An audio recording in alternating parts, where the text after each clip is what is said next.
Good morning, everybody, and welcome to the Asian Business Association of Orange County. Today's conference theme is Taking Care of Business, and this panel's theme is Taking Care of Business is Our Business. We're so excited to have you here, and we have many distinguished panel experts.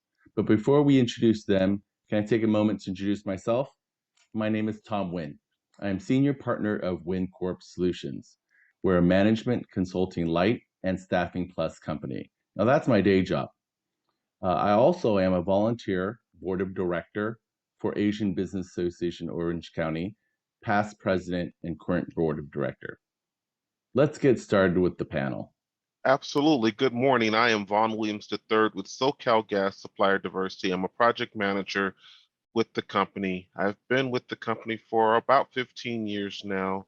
And in that capacity, I simply seek to serve, to listen, and to find opportunities for minority suppliers within the community and within the communities we serve.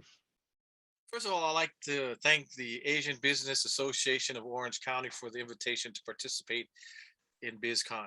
My name is Michael Aguilera. I work for the state of California and the Department of General Services, Procurement Division in a unit called Small Business and Disabled Veteran Business Enterprise Services. I am a business outreach liaison. My primary function is to help businesses understand how to do business with state government, provide them with the context on how it all works, and wherever possible, provide contacts that will hopefully lead to contracts. My name is Dennis Thurston. I work with Southern California Edison. I am a diversity manager. I have been with Edison for 34 years now, and just about with supply diversity almost from the very beginning of supply diversity beginning. I have worked in other departments within Edison. I've done I have a background with Con Edison back east also of 10 years. So my background is final accounts, bankruptcies, theft of service. Here at Edison, I've been a clean air coatings manager. I've been a diversity manager. I've been a account manager. So many different positions, but actually in supply diversity, it's the passion that I have for this job and responsibility. Hello, everyone. My name is Samantha Varela, and I am the Senior Supplier Diversity Specialist supporting sales and marketing, corporate services, facilities, and manufacturing service categories at American Honda.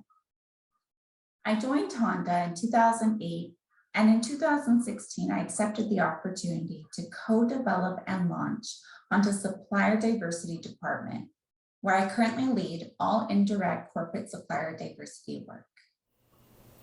In my current capacity at Charter Communications, I support the management of the Supplier Diversity Program and as well lead the Procurement Analytics Group.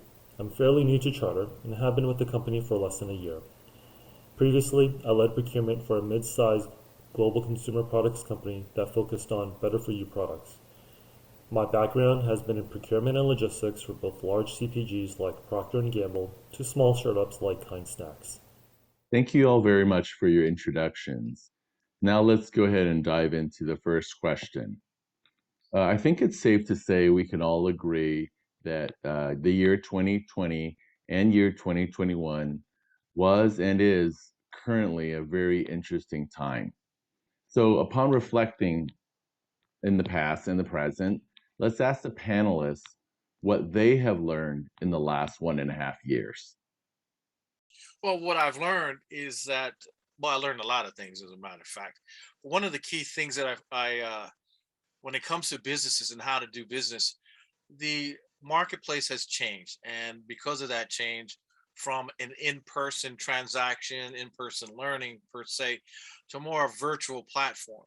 And for me, that virtual platform required me, and I'm sure that a lot of businesses have the same issues, how to use those platforms, whether it be Microsoft Teams, Zoom, Skype for Business. All of these things now have come into play for us to be able to communicate. and writing too, putting things in writing. Where me, I'm a more vocal kind of person in regards to being able to speak directly to who I'm talking to, see their reaction where it comes to training and classes.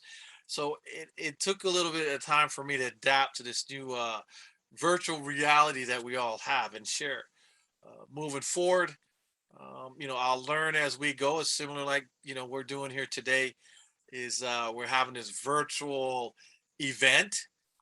Hopefully these events will change to where we have a in-person event with a virtual platform for people who can't make it for whatever reason. They still can participate and not being have to travel or whatever the case may be. So that's one of the biggest things I learned is that you have to evolve in order to continue to move forward.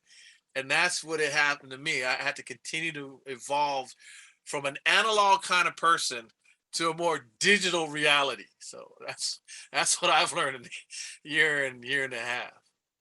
I believe the hardest thing for anybody as a corporation or a utility, I will tell you the hardest thing was not seeing people in person for me. It's the fact of not building the relationship more so. It was as a business, as a small business, medium-sized business, and a DBE business. I think the challenges were the pivoting, being able to pivot with the uncertainty of really not knowing which way to go. Some businesses were well prepared, other businesses had to get prepared. I think it was frustrating for me that to see some companies not make it through the last year and a half and struggle. And my advice to those that I've spoke to and presented to was always strength in numbers. You have organizations that can help you. You have the latest information we could supply. We can tell you where you can probably get help and still be focused on doing business with who you feel you're capable to do business with. These past 1.5 years have been monumental. 2020 and 2021 are the years of adversity. It started in March with a pandemic that turned our lives and our economy upside down. While we were stuck in our homes with the fear of the unknown, we also witnessed the unfortunate events that took place that brought awareness to the historical and continuing racial inequalities and injustices in our country. These past 1.5 years have been exhausting. For me personally, I just had my baby, my first baby, June of 2020. And the lockdown was tough on me mentally. Although with everything that has gone on, 2020 and 2021 has taught me so much. For instance, I learned to put my mental health first, to be kinder to myself, and to check in on my family and friends more. It also taught me that we are stronger together and to be even more grateful than I was before. And finally, I learned that remote work is the future, and that when challenges come our way, we are resilient human beings. The last 12 months have been a struggle for everyone, both personally and professionally. My first child was born just a few months before the full COVID lockdown. My wife and I certainly had our challenges raising Sebastian while not getting sick. It really taught us that the richness we had did not reside within the value of our bank accounts nor our material possessions. We had a support system of neighbors and family that helped us get through difficult times. It's the same in the relationships we have in a work environment, whether between suppliers and customers or within the workplace. You truly know who you can depend on during your time of need.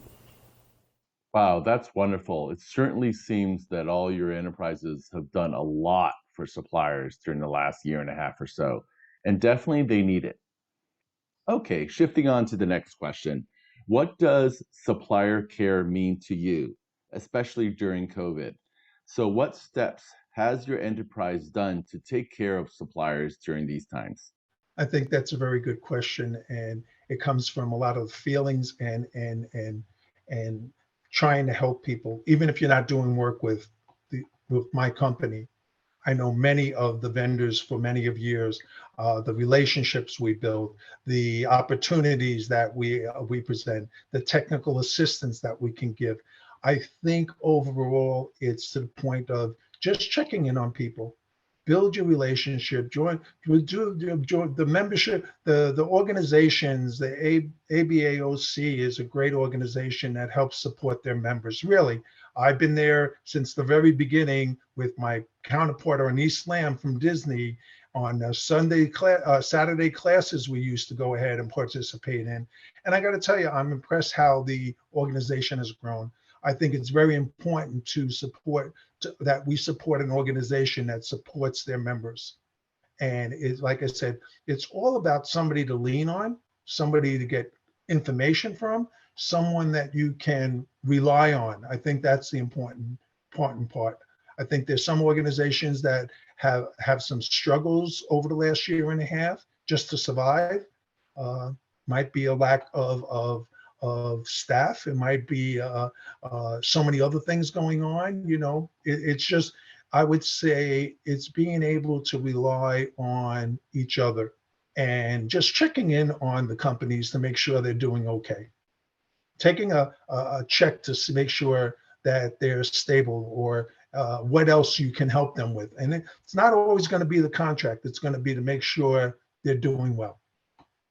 So supplier care for me personally means ensuring that suppliers are, one, paid on time, two, that they are able to deliver the resources that they signed up for, and three, to make sure that they have what they need to do business with our company. Now, from a business perspective on the SoCalGas side, we've done an array of things. One, we've reinforced our supplier quick pay program, which affords suppliers the opportunity to be paid in net 15 if they are $5 million in less in revenue and less than 25 employees. We've also created an array of technical assistance programs helping suppliers to shift from pre-pandemic to post-pandemic operation, ranging from human resources to accounting to understanding the necessary needs of your current operation. It could be simply how you file for an RFP, RFI, RFQ. We've done that. We've also sought to understand what it is suppliers were lacking so that we can help them to matriculate into the next level. If anything else, the pandemic has really taught us that every supplier might have been doing business with us, but they might have not necessarily been business ready. And by that, I mean, they were able to fulfill the scope of work with us, but beyond the scope of work, what is it for their business? And so our technical assistance programs are really helping them to really dive into what those nuances are and what those real service levels of expertise are so that they can do more of that. Sometimes we say we can do the world, but we really can only do a section of the world. And so programs like ours post-pandemic have really helped suppliers to seek into what that section of the world or section of services is that they can really offer and deliver upon regardless of what the world is going through. From my own experience working in supplier diversity, I have witnessed the disparities that diverse and small business entrepreneurs and enterprises face even before the global pandemic. After reading through various preliminary studies on the business impact of COVID-19, it became clear that minority-owned businesses would be hit statistically harder than their counterparts. These studies and findings hit close to home for me and my family. I was on maternity leave, and my husband, a small Hispanic-owned entrepreneur, was facing the uncertainty of his business due to the announcement of the non-essential businesses having to temporarily close their doors. He had just signed a lease for a new office space, and now he had no idea if or when his clients would be paying him. When we heard the news about the PPP loan, he was hopeful. However, when it came time to apply, he needed help from the CPA. And by then the loans had run out. With that said, when I returned to Honda after maternity leave, I not only checked on our diverse suppliers and small businesses, but I made sure that Honda invested in workshops where our partnered organizations like the ABA that not only informed our suppliers about loan opportunities, but where to go to apply and step-by-step tutorials on how to apply for these loans. I am also working on an internal campaign called Buy Diverse, which promotes and encourages our Honda associates to support and share their own stories on why they think it's important to buy from small and diverse businesses.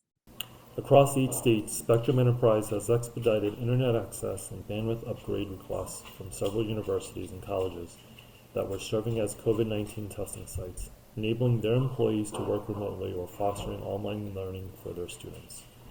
In addition, Spectrum Enterprise has helped K-12 schools with increased internet bandwidth requests to support online learning and related video conferencing. Spectrum Enterprise has helped to ensure that many city and state agencies and local towns have the increased bandwidth and added SIP trunks necessary to handle the internet usage and elevated call volumes required by first responders and emergency operating centers, and as well, government employees working remotely. In fact, Spectrum Enterprise has fulfilled more than 35 requests from hospitals and healthcare providers from coast to coast, and Hawaii too, for fiber internet access installations, internet bandwidth upgrades, or SIP trunk lines. In many cases, we completed the service request within 48 hours. Our vital connectivity services help to support the greater demand for telehealth visits, the increase in patients, and the higher call volumes, in addition to enabling many employees to work from any location during the COVID-19 situation. Wonderful. Thanks for sharing your insight on that. I really liked a few of the points that the panelist members made. Shifting on to the next question we have is COVID and client care specifically during COVID times. So from a supplier perspective, COVID created a major shift in client care. There were less lunches, there are less client-face meetings. So what tips can you provide panelists to suppliers on how to hang in there and keep knocking at the door during these times? There is nothing like human interaction and meeting with people face to face. This is something I've been struggling with myself. It's so unreal because prior to the global pandemic, I wanted nothing more than to be able to work from home more. And now I've been told I will be working remotely 100% indefinitely. My office desk has already been converted to a hoteling space, and I've officially converted my guest room into a home office. So I completely understand and can relate to suppliers and how they're feeling. However, the only thing that has really changed, in my opinion, is not being able to meet face to face.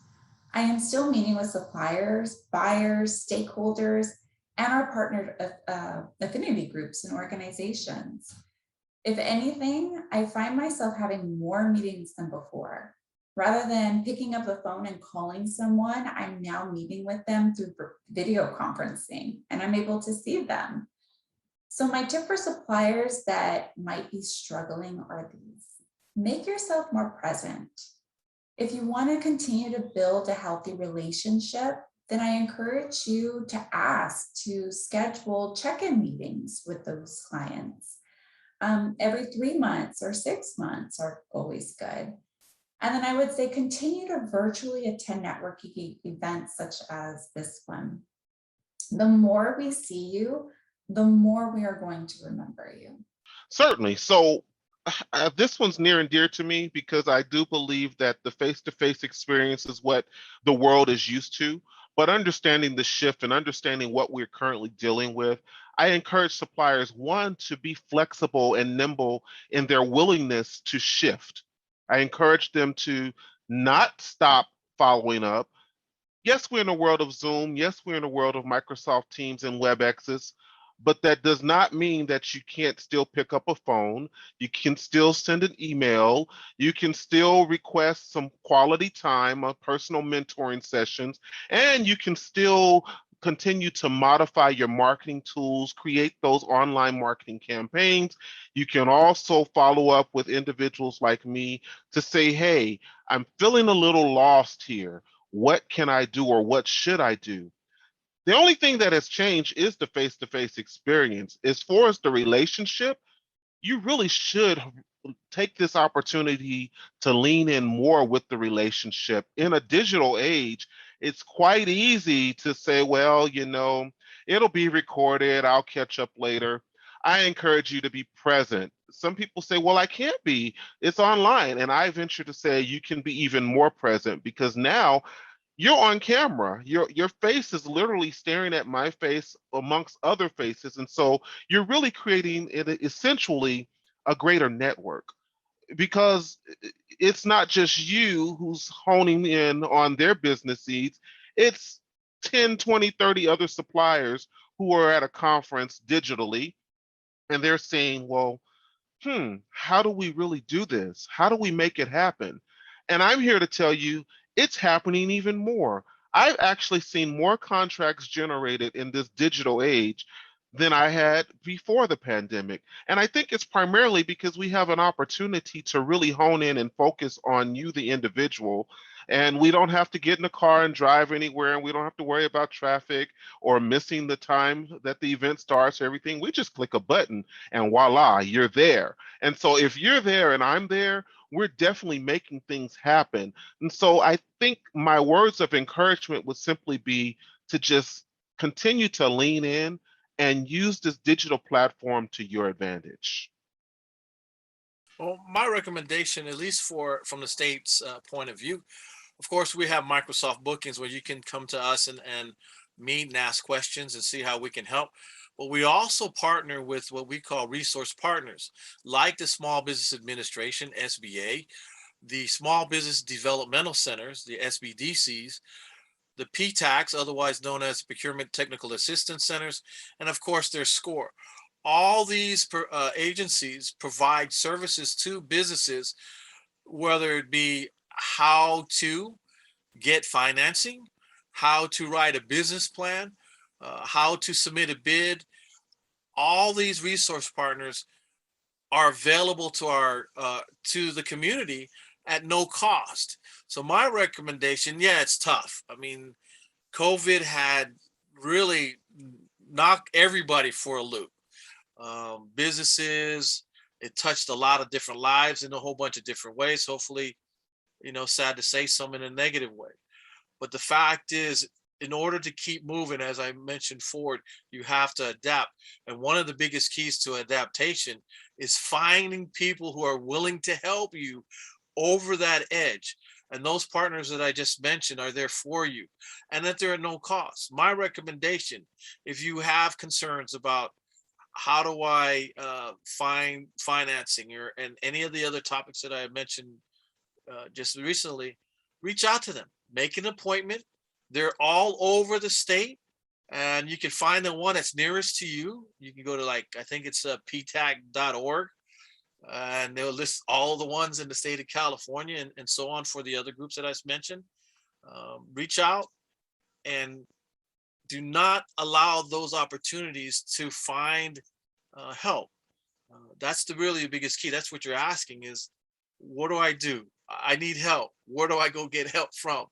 Well, here I am here. We have our business outreach liaison, of course, but utilize those other expertises by the ones that I just mentioned. They're really neat. Thanks for your advice, panelists. We at ABAOC coined the phrase last year, shift happens, spelled SHIFT. And a lot of shifting happened during COVID. And let's move to the next question, which I really like. It's about creativity and winning, especially during these times, these tough times. So I'd like the panelists to reflect and think about of a personal example from their enterprise that was a win or a creative business solution to help businesses move forward. Yeah, I can give you an example. Almost towards the end of last year, small business was an LGBT company. They just got back from a disaster in New Orleans, called me and said, hey, I met you at a conference about a year ago, and I never followed up with you about getting you information, but is what, I see that there's some need, and I'm only like 100 miles away, and is there anything we can do? Within that week's time, and this is just an exception, I will tell you this, we went ahead and got them online. We found out what their capabilities were. They were registered, they were certified, and sure enough, they got a contract as a prime contractor for us pretty quickly. And from there, they also got, they were also listed as a subcontractor for another prime. And then as early as this year in January, they received a multi-million-dollar contract for doing lay down yards and in our territory when needed. So the whole idea is that make sure your organization knows everything you do. Make sure that your certifications are up to date. Make sure your capability statement tells us exactly what you are. You're going to do work with Edison. We want you in the REBA. We want in the ISO. If you get a chance, when you go to our booth, you'll see the guidelines on how to do business with Edison. The best thing you can do is go ahead and give us what your company does and tell us about your company. So reaching the goal of helping small bit, it happens. You just got to be patient. You just got to have the right opportunity, and you got to make sure that everything's ready to go if you're called upon to bid on a contract. And if you don't bid on a contract, if you get a chance to bid on a contract and you decide you don't want to bid on, make sure we know about it. A lot of people just blow it off and, oh, I'm not going to bid on that. And it's like, okay. And then if you get a contract, and then if you don't go ahead and get the contract, ask for the debrief. You want to debrief. Why didn't I get the contract? Was my pricing too high? Was it not complete? Or did I not understand? And it will just, even if you didn't get the contract, at least you'll know better for the next time around. Absolutely. Let me start. I'll give you two examples. The first example is in our fleet area. So I had been working with this supplier 5-6 years, and I knew we didn't have any opportunities simply because the way our company was focused, we were only purchasing from the big boys or the big players in the state. And so pandemic came around, and we realized that we had to be nimble, flexible, and understand that there are some smaller suppliers that could provide some of the same services. Spring forward, we put together an RFI and an RFP. We never made it to RFP stage because we found that the supplier that we needed was right in front of us and had been for quite some time. As a result, they went from $0 of support to us to about $5 million in support to us during this pandemic.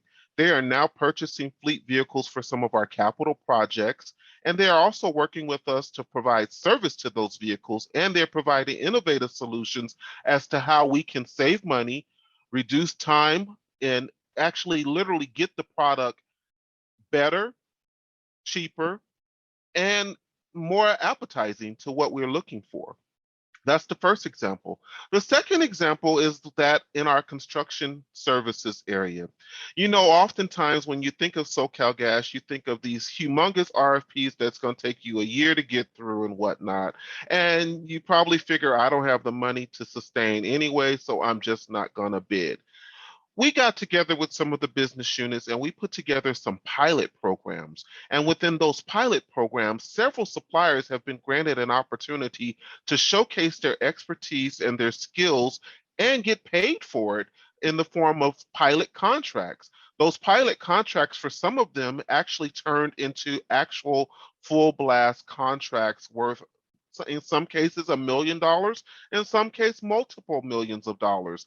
I say all that to say that the glimmer of hope remains in the sense that supplier diversity is out there advocating, meeting with the business units on a regular basis to find innovative solutions to really identify procurement that works.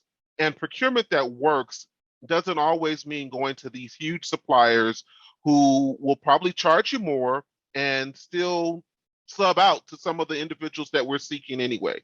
And so we are actually working with some of those subs to serve in prime capacities. And they have actually been providing phenomenal services to our company.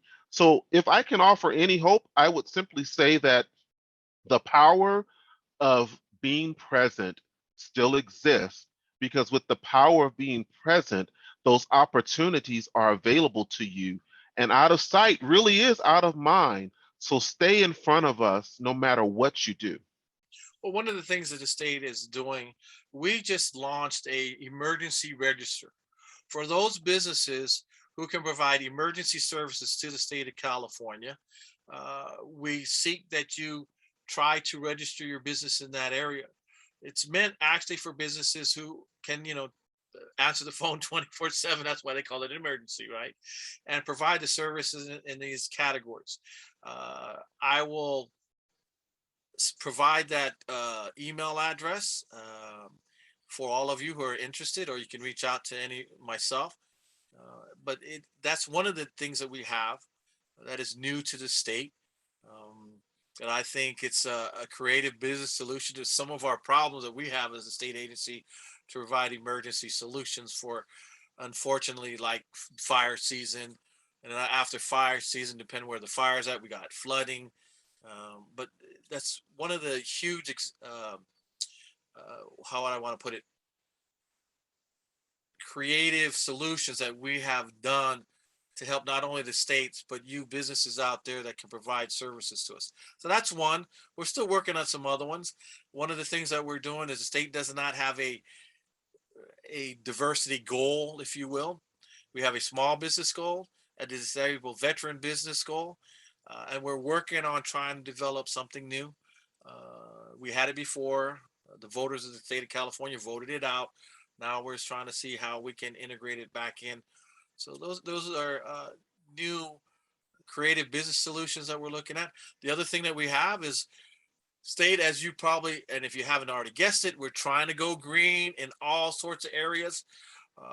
So we have a EPPE program, environmentally preferred purchasing program. You can find that on the state site at epp.ca.gov. It's so if you are in that area or can provide services in the green sector, you might want to look into our EPP program. So we are trying our best to assure that the state of California remain the golden state through outreach to small businesses and disabled veteran business enterprise, actually to all businesses within the state, to ensure that the state stays golden. And we hope that the interaction between us and you as suppliers can grow and create a I'm looking for the term, a way that we can have synergy to make things move forward. American Fashion Network, or AFN, was founded in 2005. It was back then a designer for private label apparel and store brands for retailers with a US-based and global manufacturing footprint. When the pandemic occurred, the company lost millions of dollars and canceled retail orders. But during the pandemic, Charter was in urgent need of PPE. We turned to AFN as they were responsive and able to fulfill both small and large orders.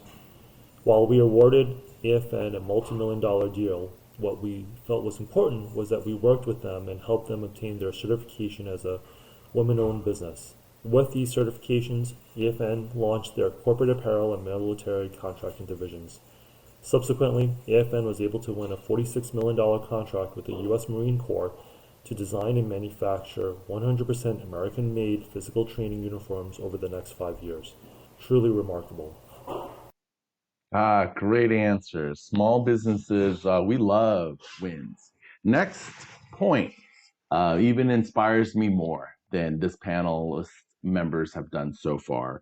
And it's about the future and about, inspiration and what's your outlook. And without getting too crystal ball on you, we want to have suppliers think about, what does the future bring? What does the future bring? And what have we learned? I know we've learned a ton so far in this panel session, and we'd like to ask the panel speakers to provide their outlook, their inspiration for the future. I think that my wish is that, we keep continuing increasing our diversity spend. I think the opportunity is there. The doors are open. Some corporations that I know of have never heard about diversity, so they're starting diversity programs. So the door is opening, and it's not just going to be because you're a diverse company, you're going to get a contract. It's not, no, no, no, no. You're going to have to be a company that can do what they say they can do. I think um, my wish would be that our diversity numbers go through the roof. I think the timing is here. I think there's certain areas that we really have to start focusing on where we could have a more, if not anything, electric vehicles. You know, let's start making sure that we're prepared for what's coming in 2045, and make sure that the pipeline is full with vendors that can do the work. I think overall, like I said, I've been here for a long time in supply diversity. I think I've worked with every category: minority, woman-owned, service-disabled, veteran, LG. I've worked with all the categories, and I'm encouraged to see the progress that each of them are making. I think, it's not always about the contract. It's always about the opportunities that come and the readiness of the companies, and then giving them the opportunity to succeed within Edison and with other corporations. And I think there's a lot of people out there. I know a lot of my counterparts throughout the utilities and the corporation we all talk. Nobody sees us do the happy dance when one of our contractors get a work. They really don't. And believe me, we're the first one to know if you get a contract, and we're the first ones to know if something's going wrong with the contract. And that's important, because once you get in and you're doing well, we'll hold your hand. We're still there. We're going to, a lot of the vendors that I've mentored through the process have come in, and I still keep in contact with them. Some of them still do work with Edison. Some of them are with other corporations. The whole idea is you build a relationship, you make sure you're doing what you can, and you make sure if there's anything that we need to discuss on either side with the company or with the vendor, you make sure you're involved and you take care of it, and you see how you solve the situation if there is one. The best news is when you hear somebody's doing a great job. That makes us happy and very proud of what we're doing, because it is a big success for everybody. Well, how I want to see the future is a bright one, to where we can all get together without mask, without fear of any kind, whether it be race, color. That's what I want to see in the future. The reality is, what is the future? I don't know. I know for businesses, though, for us, for you, you're going to have to make the adaptation. If you were always a brick and mortar place, you're going to have to roll into the virtual place where you're using, I don't know, uh, virtual platforms to sell your goods and services. I know that many businesses now, used to, you had to go in to get food. Well, now they'll send it out to you, where Uber Eats or whatever platform they may be using. I don't. Actually, I go get it. So I'm still old school in that aspect. Uh, but that is one of the biggest things that I see happening. Is we are moving into a new age of technology, and that technology we have to evolve as suppliers and as individuals in order to keep abreast with how change in our world is coming. So that's one of the things that I see in the future that we all have to adapt to. Is it good? Is it bad? Uh, I don't know. I think it's a good and a bad thing all at once. The more we stay home to buy stuff, the less we have a chance to interact. And that's a good and a bad thing. It depends on how you look at it. So my outlook, I believe the future has a lot of opportunities for anyone who can place themselves and understand that the virtual world and the platform like we're using today, Zoom, or are we using Zoom, Jeff? I don't know, uh, has opened up a world for many businesses that they never have gotten into now.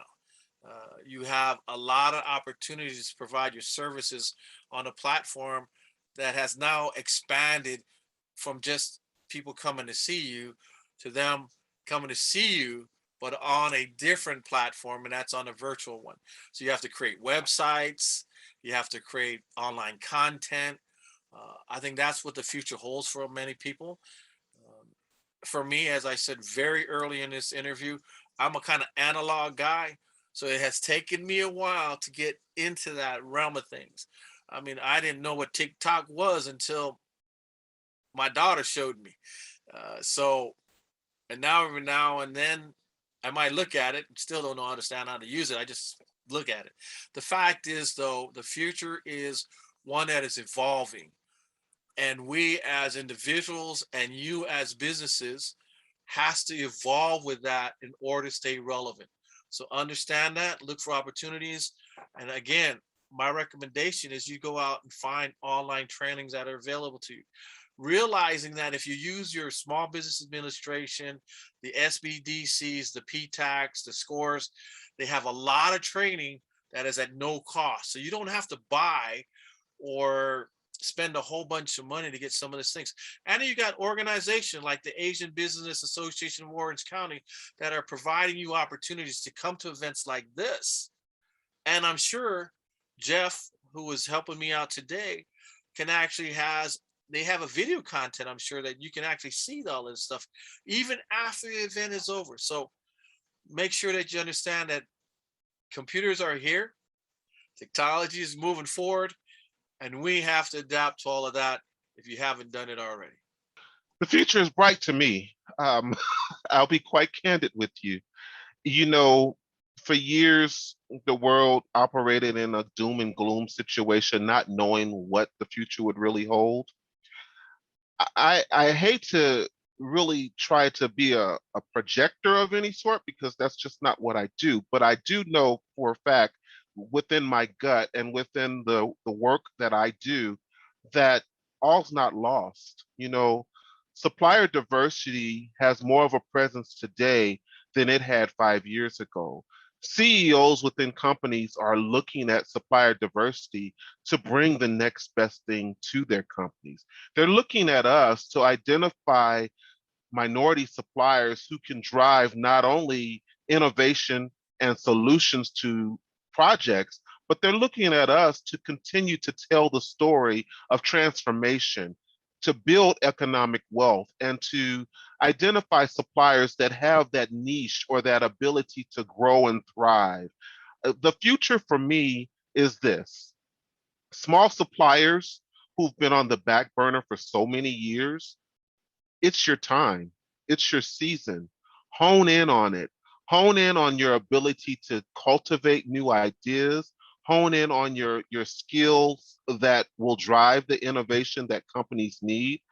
Focus on what the priorities are of these major corporations and then go for it. If it's a service that you know without a shadow of doubt that you can provide, don't rest on your loins. Don't assume that because you're small that you're not right. You're probably the perfect fit. Embrace what you have, embrace your differences, embrace your ability to thrive, but more importantly, embrace your ability to deliver quality service. Don't worry about your size, worry about your ability to thrive, deliver, and have a positive outcome. If you do that, you really represent what this future is going to look like. To quote Vaughn Williams at SoCal Gas, the future is bright. I think it's safe to say we can all share in that optimism that we're excited about 2021's tail end and 2022. Our business, our middle name is business at Asian Business Association of Orange County, and we hope you continue to stay with us and be part of the impact that we make to the community and business. We're only 30 years young. Next year we'll be turning 30, and we hope to share a lot more information and value to all of the members. So on behalf of WinCorp Solutions, my day job, and ABAOC, my night job, I'd like to thank the panelist speakers for their time. I'd like to thank the members for joining in on this Taking Care of Business is Our Business panel. Bye-bye now.